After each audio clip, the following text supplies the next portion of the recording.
ҳавопаймои ширкати русии Сибир шаби 11 январи соли 2022 ба таври изтирорӣ дар фурудгоҳи шаҳри Урганҷи Ӯзбекистон фуруд омадааст. Телеграм-канали Узбекистан Airports хабар дод, ки ҳавопаймои ширкати ҳавопаймоии Сибир, ки дар хатсайри Москав-Қаршӣ парвоз мекард, соати 01:42 ба таври фавқулода дар фурудгоҳи байналмилалии Урганҷ нишаст. сабаби нишасти изтирорӣ ба кӯмаки оҷили тиббӣ эҳтиёҷ пайдо кардани яке аз мусофирон шаҳрванди Тоҷикистон шудааст.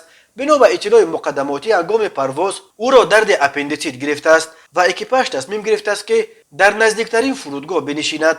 дар фурудгоҳи Урганҷ ин мусофири дар осмон маришударо мошини ёрии таъҷилӣ барои расондани кӯмаки тиббӣ ба бемористон бурдааст ва ҳавопаймои ширкати Сибир соати 02:31 аз фурудгоҳи Урганҷ ба Қаршӣ дубора ба парвоз хистааст.